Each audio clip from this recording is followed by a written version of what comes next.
Pode. Já deu? Vamos ouvir, então, o doutor Rodrigo fez o pedido para que seja ouvido como testemunha nesse procedimento e, como se trata de um procedimento que tem um interessado que está no exterior, que não, aparentemente não vai participar, né, doutor Leandro? Excelência, vai ser representado, até por conta do fuso horário, para não prejudicar. Tá certo. Então, eu abro, então, para as perguntas diretamente da parte interessada do doutor Leandro e depois eu vou abrir para o doutor Walter, pelo Ministério Público Federal. Doutor, eu gostaria de colocar duas questões de ordem. Pode colocar, doutor Walter. A primeira, doutor, é a questão da competência. Nós sabemos que a competência para ouvir o senhor Tacla Duran como vítima ou como testemunha está perante o Supremo Tribunal Federal, uma ação que foi reconhecida na véspera da aposentadoria do ministro Lewandowski. Então, eu gostaria de suscitar essa incompetência do juízo. Tá. Mas viu, doutor Walter, e isso quero deixar bem claro para o doutor Leandro e também para o doutor Rodrigo, nós não vamos tratar das questões relacionadas naquele procedimento lá envolvendo os parlamentares que detêm prerrogativa de foro. Isso é importante, doutor Leandro. Não podemos invadir uma jurisdição do Supremo nesse caso, como bem ponderou o doutor Walter. Exato. Então, essa questão não vamos tocar, viu, doutor Walter? Ok, perfeito. E a segunda é justamente o escopo da oitiva. Quais são os fatos que nós iremos nos debater, nos debruçar, porque há um pedido do advogado, pedido, assim, que para mim é inovador, e ouvir o Dr. Tacla como testemunha protegida para fins de utilização de prova no Equador. Eu não sei quais são os fatos do Equador, o processo que corre lá, não tramita aqui no Brasil. Doutor Leandro, poderia só nos detalhar, está em deferência e de fato, o doutor Walter precisa saber em que terreno está pisando essas questões. Então, poderia só nos dar um pano de fundo? Ora, excelência. Doutor Walter, aqui eu explico para o senhor o seguinte. Esse pedido foi feito com base no provimento 188 de 2018 da OAB, tá? E principalmente atenção ao direito de ampla defesa. O caso específico do senhor Jorge Glass é o quê? Ele está sendo processado no Equador, entretanto, todas as provas que originaram o processo dele lá foram produzidas em território brasileiro. E é exatamente sobre este ponto que eu quero tentar esclarecer alguns fatos que pudessem estar vinculados especificamente com o caso do senhor Jorge Glass lá no Equador. Por quê? Porque a base do processo dele no Equador é advinda da leniência da Odebrecht e advinda de uma delação específica de um ex-executivo da Odebrecht. Executivo esse que pode ter tido uma comunicação com o senhor Rodrigo ou não, tá? E em virtude dessas informações que sobrevieram nos últimos tempos sobre a viabilidade dos acordos e, principalmente, com base lá na decisão do ministro Lewandowski sobre a viabilidade das provas que foram feitas, o rompimento da cadeia de custódia e tudo mais. Então, na defesa do senhor Jorge Glass, eu entendi pertinente questionar o senhor Rodrigo como uma testemunha, e aqui testemunha protegida por conta não do processo do senhor Jorge Glass, mas por conta do que eu verifiquei na mídia em que ele foi colocado numa qualidade de testemunha protegida a partir do depoimento dele. Então, os fatos vão ser relacionados ao quê? Como foi feita essa negociação, se ele tem conhecimento sobre isso, tá?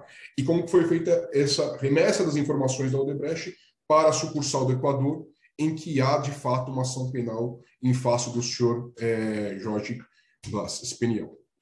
Então, as provas do Equador, elas são única e exclusivamente compartilhadas aqui do Brasil, é isso? Tiradas aqui do Brasil, e aí, com o máximo respeito, foram produzidas perante essa 13ª vara. Tá? Na época, salvo engano, o procurador Orlando Martelo certificou, a pedido da Odebrecht, a existência da leniência, a existência de um acordo de delação premiada do senhor José Conceição, para pegar essa certidão, que foi uma questão inusitada, inclusive, para mim como advogado, e apresentar, né, no Equador junto com um pendrive com as informações que foram apresentadas lá. Então, eu quero tentar verificar se o senhor Rodrigo tem algum conhecimento sobre isso. Tá. O senhor quer a oitiva do senhor Rodrigo Tacla Duran como testemunha? Como testemunha. Tá, vai ser representa, doutor, o seu Jorge Glass, é isso? Isso, representa o senhor Jorge Glass. Tá, infelizmente, tem que fazer essa representação aqui porque os processos dele estão todos lá. Então, o único meio cabível para a gente poder ampliar a defesa dele, tendo em vista essa inovação na produção de provas com publicação internacional, é por meio dessa vara e desse procedimento. E como testemunha, será tomado o compromisso legal do senhor Rodrigo Tacla Duran? Vai ser tomado compromisso legal, salvo se houver alguma impugnação ao compromisso, porque aí nós vamos registrar alguma contradita. De minha parte, não, senhor. Tá bom. Da sua parte também não, doutora? Tá. Perfeito. Então, eu abro desde logo, em observância do contraditório, ao doutor Leandro e depois passamos ao doutor Val. Obrigado. Obrigado, excelência. Senhor Rodrigo, uma boa tarde. Eu somente agradeço aqui a presença do senhor para esclarecer esses fatos. Eu vou fazer questões bem objetivas para ver se o senhor pode auxiliar. Só uma questão de ordem, doutor. Excelência, eu fui testemunha já no Panamá, no México, no Equador, na Suíça. Para te falar, nem me lembro aqui, Andorra, enfim, em vários países. E em alguns deles, quase que dando a volta ao mundo, eu passei a ser perseguido, processado. Em vários deles, felizmente, já foram arquivadas os mesmos fatos das ações penais que o Dr. Walter se referiu aí com relação à suspensão ou não, e que absolutamente vou tratar delas, até porque ali eu sou indevidamente acusado. A minha única preocupação com relação aqui é a questão do princípio de especialidade em relação à utilização do que for trazido aqui ao conhecimento do juízo pelo Ministério Público Brasileiro em relação, claro, ao próprio Brasil, mas principalmente em relação aos demais países. Uma vez que o Dr. Walter, infelizmente, ele insiste em manter contato fora do conduto legal. Doutor, isso não existe, doutor Tacla Duran. Deu uma falha no áudio. Não comece com verdades. Isso não existe. Não, só eu não ouvi o que o senhor falou. Desculpe, cortou o áudio aqui. Só Essa parte final eu não ouvi. Eu lhe ouvi atentamente, doutor Walter. E o senhor está falando de verdade. Eu gostaria de concluir, depois o senhor pode ficar à vontade. Então, esses fatos, eu fui testemunha, não tem problema nenhum em ser novamente, serei sempre que for requisitado. Todavia, o que eu estava colocando a Vossa Excelência é que várias vezes o Ministério Público vem mantendo contato com autoridades no exterior e utilizando certas informações fora do DRCI, e o que eu não quero é que o meu depoimento que seja prestado aqui seja compartido com outras jurisdições, e tampouco que possa ser viabilizado para ser utilizado contra a minha pessoa no Brasil. Então, era só isso que eu gostaria de colocar a Vossa Excelência, porque, de fato, a atuação que vem ocorrendo, não só do Dr. Walter, mas de antes, infelizmente é dessa forma que acontece. Então, ele está preocupado com relação à suspensão das ações penais no Supremo Tribunal, entretanto, ele não está preocupado que ele compartilhou essas ações penais com a Espanha, ele não quer cancelar a cooperação. Ou seja, ele continua me processando fora do Brasil e quer que eu não respeite em relação... Doutor Tacla, o senhor prefere ser ouvido como informante ou como testemunha? Só para eu compreender. Pode ser testemunha. Sabe que tudo que puder ele trazer prejuízo pessoal, o senhor não é obrigado, né? Exato. Não, eu só quero que fique restrito aos autos e à jurisdição brasileira o meu depoimento. Não está restrito aos autos. Claro, ao Equador, porém com a devida observância do princípio de especialidade e a imunidade à testemunha protegida. Sim. No caso do compartilhamento. O depoimento está reservado para uma finalidade específica. Isso. Também. Tá perfeito. Qualquer questão vai ser solvida mais Não, tarde. Então, só vamos... Não, tá bom. O senhor prefere como informante ou testemunha? Não, vamos como testemunho. O que eu vou dizer aqui, é toda a verdade, excelência. Não há somente a verdade. Como testemunho. Exato. Então, doutor Rodrigo, o senhor tem o compromisso de nos dizer somente a verdade. Passo a palavra ao doutor Leandro. Obrigado, excelência. Doutor Rodrigo, qual era a função do senhor na Odebrecht? Advogado. E o senhor chegou a trabalhar pela Odebrecht no Equador? No Equador, não. Na época da deflagração da Operação Lava Jato, o senhor ainda trabalhava na Odebrecht? Sim, inclusive eu atuei defensivamente, razão pela qual eu, inclusive, algumas perguntas que o doutor vier fazer, eu talvez não possa responder por ser afeta ao sigilo profissional. Perfeito. Na época da deflagração dessa Operação Lava Jato, qual foi o reflexo internamente na empresa? Você sabe dizer? Bom, em um determinado momento, muitos executivos e até mesmo uma série de advogados internos, todos estavam empenhados em defender a empresa. Claro, a operação afetou diretamente toda a atividade comercial da empresa, tanto no Brasil como em outros países.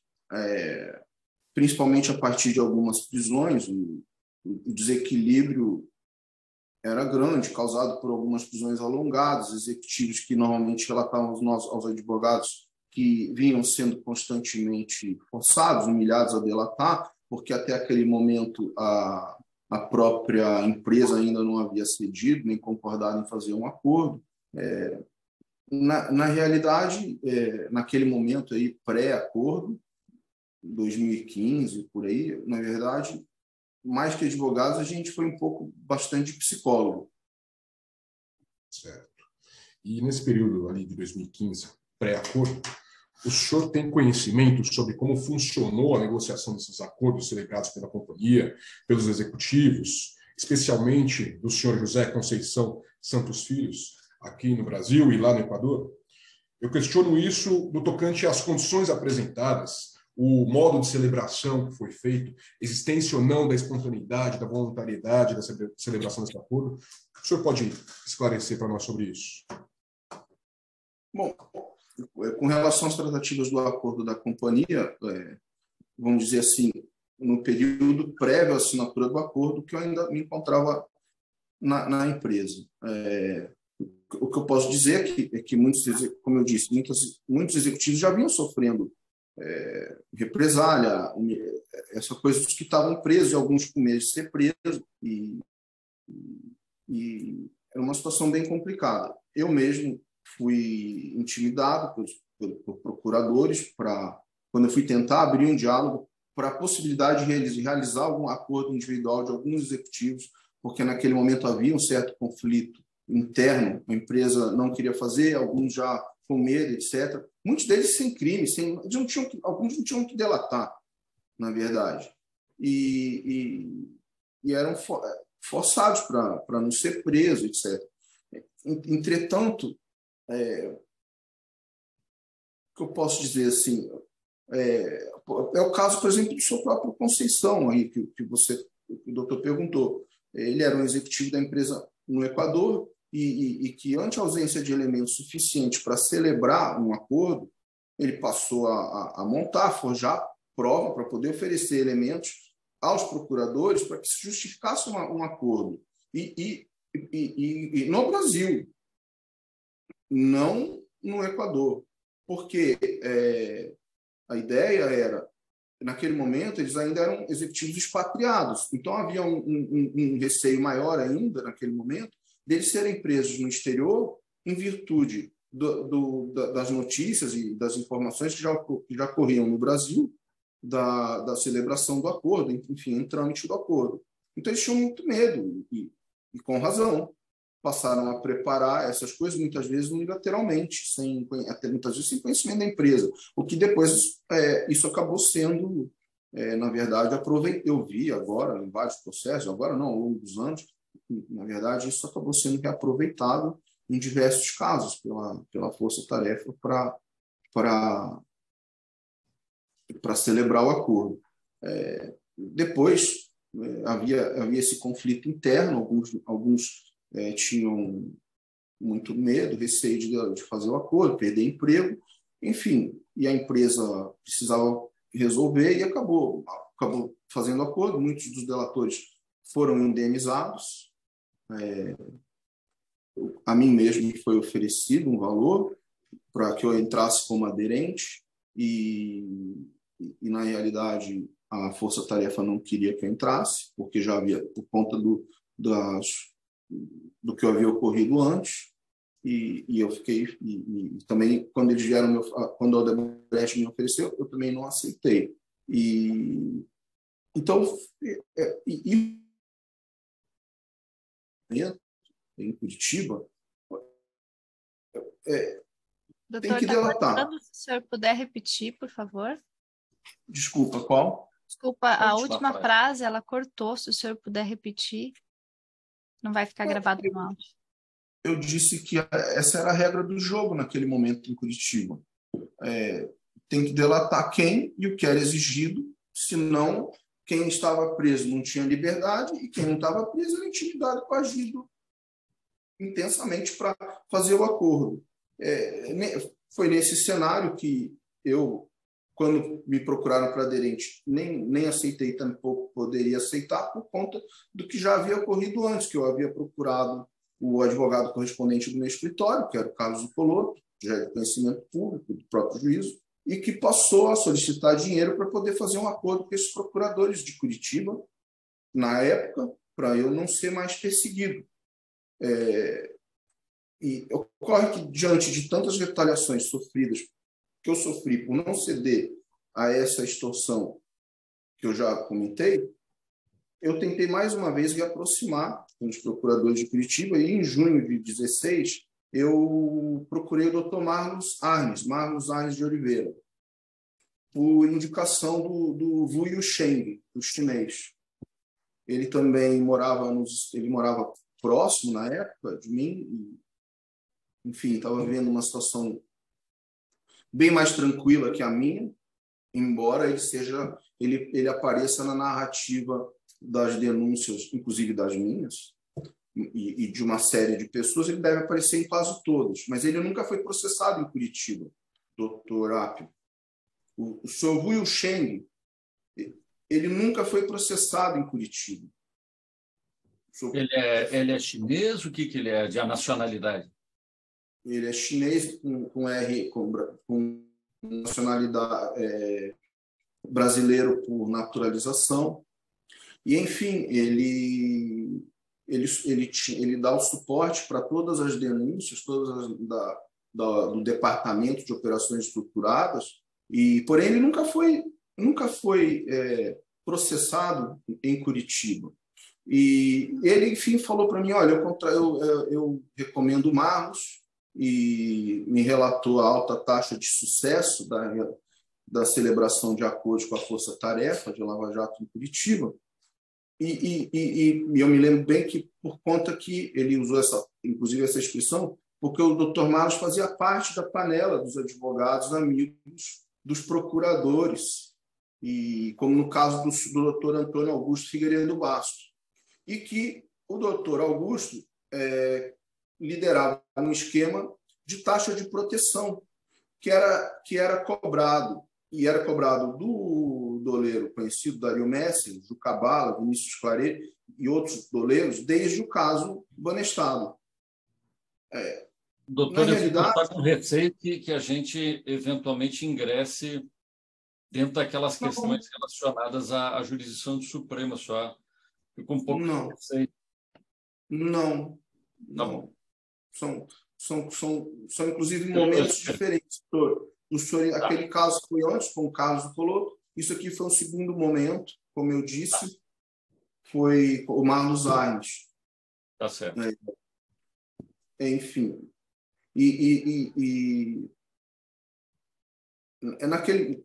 Naquele momento que ele me recomendou o Marlos, me fazia muito sentido, porque e me comentou a questão do Antônio Augusto Figueiredo Bastos, porque na Odebrecht, já vários advogados, na época, a gente estudava o caso, a própria origem, e a gente sabia que o Figueiredo Bastos estava por detrás da operação, reutilizando, reciclando, com caneta emprestada, a delação de um ganso. Aqui todo mundo é operador de direito, a gente sabe o que é ganso. Um ganso profissional de estimação do então titular aí da vara, e desde diversos processos passados, no caso do Alberto Youssef. E, ao mesmo tempo, o doutor Figueiredo Bastos, ele intermediava e coordenava de maneira oculta a delação da UTC, o senhor Ricardo Pessoa, que era sócio de fato e de direito do senhor Alberto Youssef. E daí é mais ou menos a gênese da operação. E aí, para me terminar de me convencer a contratar o seu Marlos, o Vu ainda me relatou que ele também participou das operações de pagamento dessa taxa de proteção, pagas pelo Dario Messer, pelo Jucabalo, Claret, ao Antônio Figueiredo Bastos, seu sócio Luiz Gustavo Rodrigues Flores, e depois o Vu pagou $500 mil para o próprio Marlos Arres de Oliveira, para não ser processado em Curitiba. E, de fato, como eu disse, ele nunca foi processado em Curitiba, embora é narrativa constante. E ele me falava isso com muita tranquilidade naquela ocasião. Enfim, ele pagou esses $500 mil, pagou parte por dentro, parte por fora, pelo Banco Paulista, para o seu Marlos, e, enfim, ele comentou que era parte do esquema de proteção, que já vinha desde o Figueiredo, com o Figueiredo Bastos, com o seu sócio, o Luiz Gustavo, e que essa proteção aos doleiros do Dario Messer, Vinícius, ele próprio Vu, vinha desde o Banestado, que era por conta da atuação do então procurador Carlos Fernando Santos Lima e o pai dele, e o pai dele. E essa proteção ela era praticada mediante a cobrança de uma taxa para que o Dr. Carlos Fernando não se comprometesse a não persecução penal desses doleiros que participavam da mesada, entre eles o Vu. E ele passou a ajudar a pagar esse valor todo mês, por muito tempo, e ele não tinha, ele de fato só ficou um pouco depois disso. Ele me comentou que ele ficou um pouco, se sentiu traído, porque ele acabou sendo denunciado no Rio de Janeiro. Inclusive, uma denúncia na Câmara de Desliga, uma denúncia que, inclusive, ela tem aí uma análise esquisita, estranha, mais de proteção do que de acusação. Enfim, não pretendo entrar no mérito.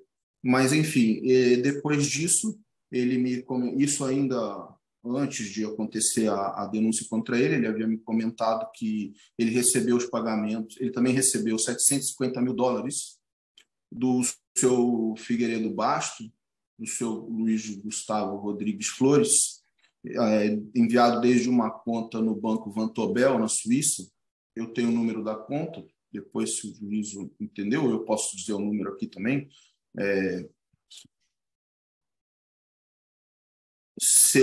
O IBAN CH 55 08 75 70 00 01 10 21 29 1. Banco Vontobel, titular offshore Big Pluto Universal S.A., do próprio Figueiredo Bastos e do sócio. Esse valor saiu, então, dessa conta na Suíça. Para quem mesmo? Para o sócio dele? Não, essa conta, a Big Pluto era dos dois, né? Do Luiz Gustavo e do Figueiredo Bastos. O nome dessa Big Pluto Universal com essa conta. Essa conta enviou $750 mil para o Vu e o Sheng. A empresa dele chamava-se Ultra Sky Corporation Limited, com conta no Hang Seng Bank de Hong Kong, e a conta do Vu era a número 408-045-883. E o VU, esses $750.000 que o VU recebeu nessa conta, ele entregou em espécie nos endereços dos escritórios do doutor Figueiredo Basto, do doutor Carlos Coloto, Luiz Augusto Flores, e dos quais, os escritórios dos quais esses valores se destinavam ao doutor Carlos Fernando Santos Lima e o pai dele, e que rotineiramente frequentavam esses escritórios. Então, assim, todo o ambiente que o senhor me perguntou, doutor Leandro, era esse ambiente. Quem pagava a proteção não era nem denunciado. Quem não pagava era arregado para delatar. Se não delatasse, não saía da cadeia, ou então era ameaçado de ir para a cadeia. Essa proteção era comercialmente tão oferecida por essas pessoas que não é só esse exemplo do VU não ter sido processado em Curitiba. Existe, por exemplo, outro exemplo disso, é a empresa Percons S.A., envolvida, não sei se é o caso ou não, porém notícias que dão que ela era envolvida na questão das máfias dos pardais. Essa empresa, ela ou era cliente do Carlos Coloto. E ela foi delatada pelo Adir Assad no termo 36 do acordo de delação premiada dele, homologado pela 13ª Vara, devido à lavagem de dinheiro no importe de 12 milhões, aproximadamente, para compra de nota fria, geração de recurso em espécie. Entretanto, ela também nunca foi denunciada por procuradores da Força-Tarefa, enquanto Força-Tarefa Lava Jato, que eram relacionados com o caso do Coloto. Então, esse o ambiente, doutor Leandro, que foi feito o acordo que o senhor me perguntou. O senhor falou que havia, então, uma certa promiscuidade ali entre os agentes e os advogados e eventuais acusados, então. Mas isso, então, não está diretamente relacionado com os 2 parlamentares que estão sendo investigados em Brasília. São questões que não afetam a jurisdição do Supremo, então. Não. Isso era uma questão que vinha desde o caso do Banestado, o doutor Carlos Fernando Santos Lima, o pai dele. Como é que é o nome do pai dele? Não sei. Isso me contou, nem sei se pai é pai ou apelido, né? Enfim, foi a expressão que o VU, quando me contou, colocou. E ele colocou os pagamentos, inclusive, foram 3 pagamentos, os $750.000 que ele recebeu. Eu tenho aqui anotado, excelência. Foi, primeiro, em 20 de maio de 2016, foram transferidos $400.000 da conta do Figueiredo Basto para a conta do VU. Em 7 de junho de 2016, foram transferidos $230.000 da mesma conta do Vantobel Suíça, do Figueiredo Basto, do Pluto, para Ultra Sky, no Hang Seng, Hong Kong, do VU. E $120.000 em 17 de junho de 2016, também da mesma conta para a mesma conta. Esse dinheiro todo ele pegou e entregou em espécie nos escritórios do Figueiredo Basto, do sócio Luiz e do Carlos do Coloto. Segundo ele, para o Dr. Carlos Fernando Santos Lima, taxa de proteção. E esse chinês, esse sino brasileiro, esse senhor Vu, ele mora aqui no Brasil ou mora fora do Brasil? O senhor sabe, doutor Rodrigo? Na ocasião, ele morava nos Estados Unidos, em 2016. Então, perfeito. Doutor Leandro, pode prosseguir. Obrigado, excelência. Senhor Rodrigo, o senhor, no meio da fala, o senhor disse que foram forjadas provas unilaterais pelos colaboradores. O senhor sabe se o colaborador José Conceição Santos Filho participou disso? Se ele foi procurado por esse advogado Maros, por essa equipe ali de agentes públicos e advogados para poder contornar o acordo dele? O senhor tem essa informação? O senhor acredita que sim, dessa realidade dentro da Odebrecht? Não, a realidade que tinha ali, ele não é diferente dos outros na ocasião, isso era um sentimento todo da empresa, e ali todos se comunicavam. Eles tinham receio de ser presos, porque já haviam outros presos, o próprio Marcelo de... Cortando a ligação. Essa era a situação. Então, eles começaram a... Havia um conflito, porque alguns queriam fazer o acordo, inclusive, como eu disse, sem ter o que delatar. Era o receio. Era um medo de ser preso, e eles queriam delatar qualquer coisa e criar elementos para que fosse aceito. Então, inclusive, o alto número de delatores, se as pessoas se aterem a comparar os documentos que constam de inquéritos, por exemplo, extratos bancários do banco que foi comprado por executivos aí que delataram, existem extratos bancários num inquérito que, se o doutor cruzar com outro inquérito, o senhor vai ver que o movimento que consta de uma suposta conta Odebrecht num inquérito, com a mesma data, não consta em outro extrato. Se cruzarem os inquéritos, vai ver que o extrato é fraudado. Não tem de grande perícia. As provas utilizadas nos autos se autocontradizem. São falsas. Tem casos, inclusive, já foram arquivados, e outros não, inclusive, não, talvez, não lembro, mas também não acompanhando o caso, que eu estou me recordando, nitidamente do prefeito Eduardo Paes, do deputado federal, então, do Pedro Paulo, havia um extrato que se conflitava diretamente com a denúncia se não me engano, com a denúncia contra o ex-presidente Michel Temer.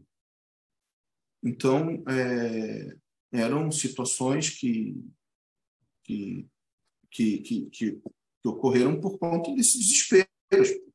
Inclusive, eram documentos, esses extratos, não eram de acesso, por exemplo, da pessoa do senhor José Conceição, perdão, nem de outros.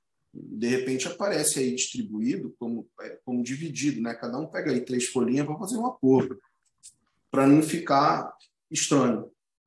Exatamente, esse é um ponto que eu ia questionar. Se você tem conhecimento como foi gerado esses documentos, essas planilhas, cópias do sistema, se a empresa fornecia para os delatores que forneciam para a empresa, o senhor sabe dizer alguma coisa sobre isso? A empresa não tinha acesso ao sistema. Quem tinha acesso ao sistema eram determinados executivos. Por conta disso, só esses executivos podiam ter acesso a esses documentos. Então, como é que 70, que eram aí, nós estamos falando aí de no máximo 3, 4 pessoas, como é que 77 tinha extrato da conta da empresa offshore na mão? Ou quem pode... É muito infantil achar que a empresa saia dividindo diariamente extrato de conta reservada, que nem eu conhecia, que nem o Marcelo Odebrecht conhecia, na mão de 70 pessoas. Isso absolutamente não existiu. Isso existiu no mundo da delação de Curitiba. Exigido. Porque se a pessoa não levasse isso em mãos, não era aceito como aderente. Certo.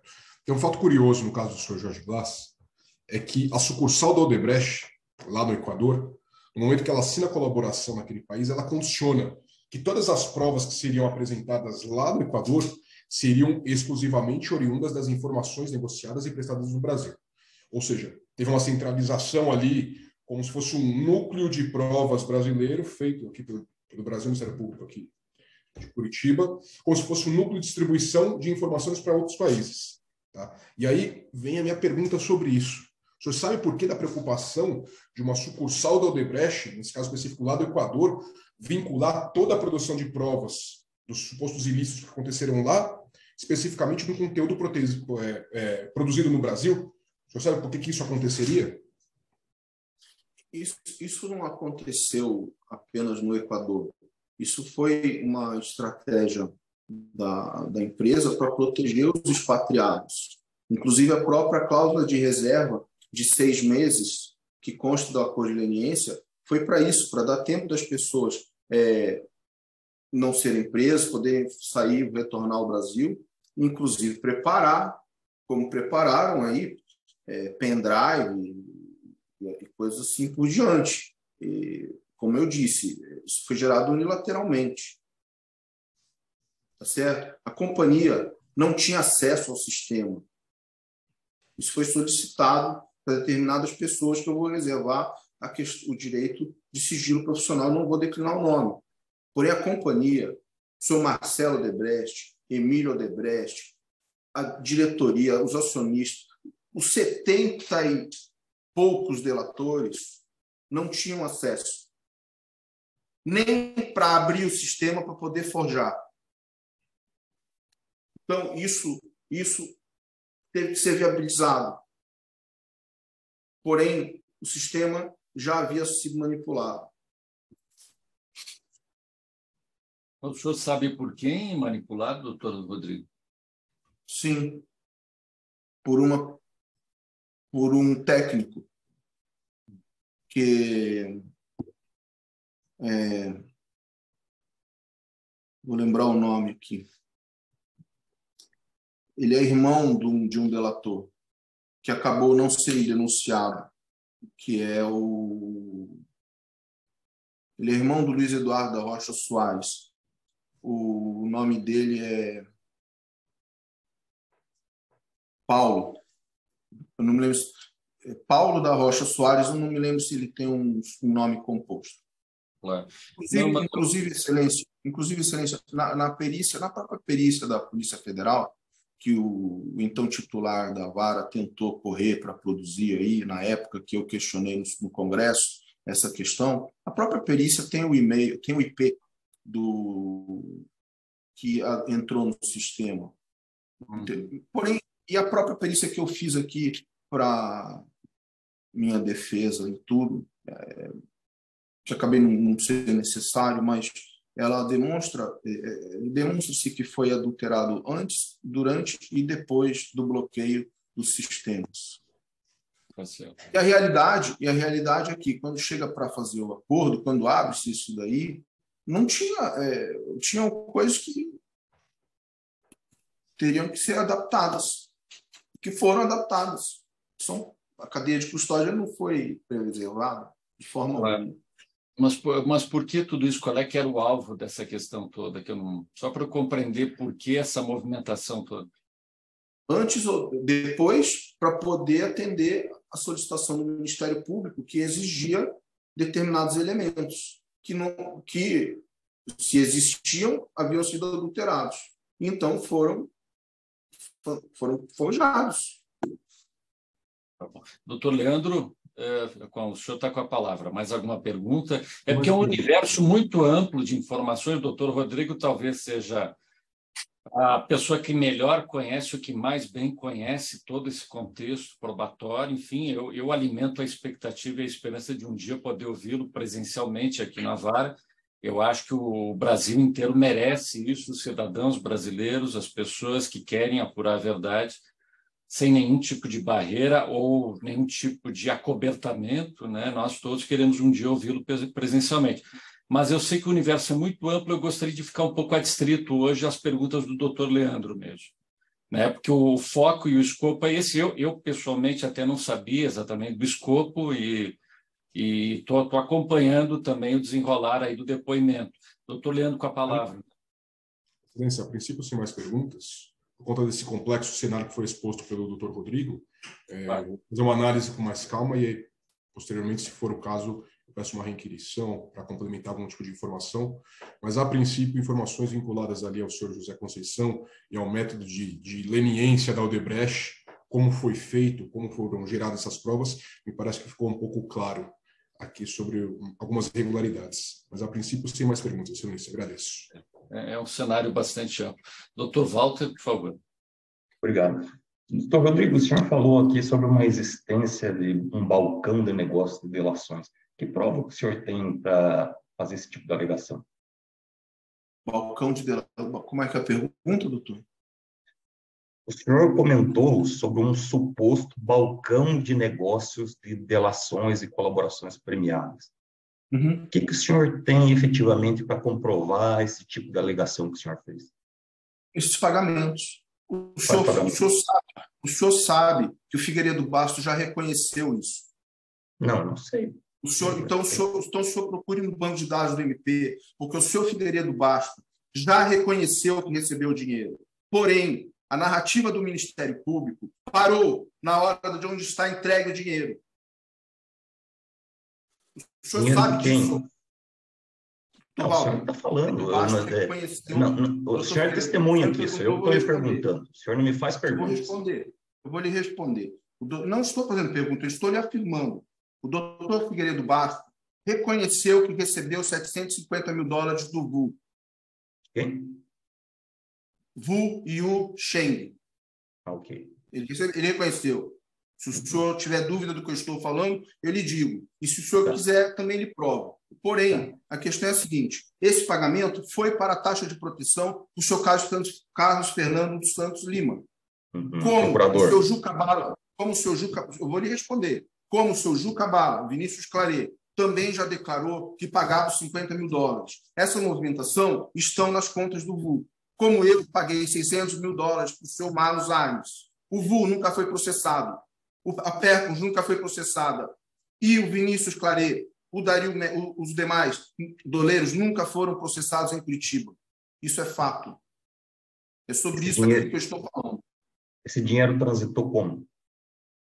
Transitou da mesma forma que as denúncias narram aí.